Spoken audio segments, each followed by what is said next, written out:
Hey, James G here with Tarpley Music in Fort Worth, Texas. But if you need to, you can always find us online at tarpleymusic.com. So here with another great tailor. This is another custom build. This is the C14ce. The custom number is B4012. So we're going to see everything we would expect in a nice high-end tailor with this. With the Grand Auditorium style body. Right, we've got the V-class bracing. We've got a mahogany neck with ebony fretboard. Of course, the bridge is ebony, and then we have an ebony that's a veneer that's on the headstock up here. So all that stuff we expect, but what they're going to change a little bit on you is this is Urban Ironbark back and sides with a gorgeous, I believe this is the shaded edge burst. And then there is the top, which is a Sinker Redwood top. I really love in these high-end guitars what Taylor's doing because, for years we've had the maples and the mahoganies, and we've had the Sitka spruces, and we've had redwood, Indian rosewood, and all that stuff, which are killer woods. There's reason they're staple in the industry, right? But to get some different kind of woods that still have a really high-end sound, just not a lot of cats are doing that, right? And just from a look standpoint, it's gorgeous, but you're going to feel unique as a player where you have a really high-end, great-sounding guitar. People are like, what is that? You're like, oh, it's Ironbark and Redwood, right? You don't hear that a lot. So this guitar is absolutely gorgeous. And you notice all this abalone and the rosette and the binding there. The purfling and all that. It's just gorgeous, and we'll make sure we get some really good shots so you can kind of see this edge burst. It's really subtle. Which I really like. And then on the sides you get a little bit more of it there, but that back it just shows that Ironbark. It is awesome. So we got stained stone bridge pins right here. So it's got the expression system, of course, and this one actually has its expression system too with Taylor Sense. And then we're getting the black tusk nut and then a micarta saddle, which are their pre-materials that they use. They're easy to shape, and they're really strong, and they give you a lot of sustain, so why change it? It's just a wonderful guitar. So I'm getting really excited about playing this, and of course, as usual, we'll mic it up with some really nice SE electronic mics, and then you'll be able to hear it direct, and then we'll do a combination of what it sounds like if you have it direct with those mics, and then we'll give you a little bit of what it's going to sound like with a pick or with your fingers.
Alright, so we've heard this beautiful guitar on its own, but I want to know what it'd sound like in a song that I did before. Well, let's find out.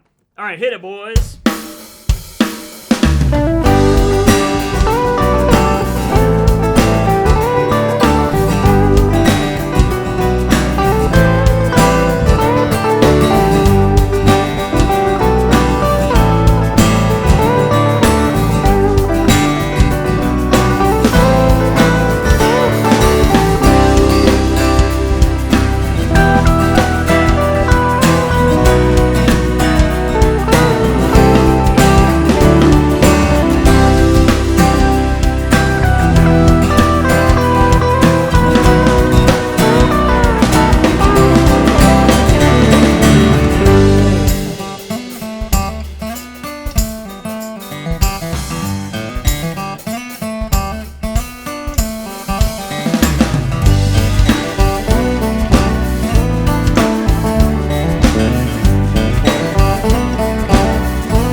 Okay, so I'll reiterate.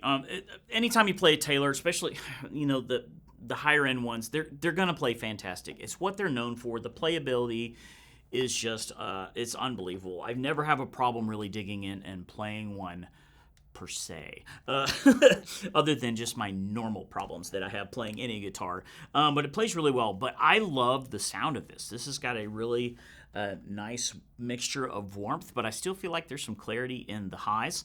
And so it's kind of, for me and my personal way I approach guitar, it's kind of the perfect guitar for me, where it's not too bright, but it's not too mellow. It's got a little bit of both in that. So once again, this is one of a kind, right? These guitars, and so I can sit here and brag about it all day, but until you put it in your hands, sit in the corner of a music store and you're the only one strumming, you start to understand why these instruments are doing so well.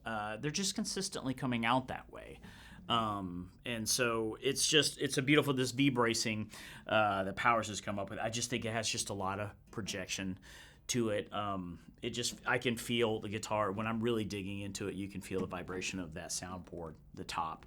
It's just gorgeous. So I hope you enjoyed listening to this guitar. I know you enjoyed looking at it, because you could literally buy this and just put it on the wall as furniture. It is just so gorgeous. And it's not too gaudy for me, because a lot of times you can get to where you've got a ridiculous amount of inlay maybe and some other stuff like that, which a lot of people like. To me, that's a little much. This is perfect. It's a perfect touch of class and a perfect touch of just that perfectly where you can really see that grand auditorium style body. And this cutaway is great. The heel I can get up pretty easily up to 1920, those frets. So there you go. I hope you enjoyed this video. If you did, you can do us a favor by hitting that like button there. And of course, subscribe to the channel if you haven't. You should have done that the first, like when the video came on. So hopefully you did. Just hit that subscribe. And if you'd like to know as we drop more videos, you can just turn on your notifications. And because we are constantly dropping videos all the time, and they will let you know. And hopefully we'll see you on the next one.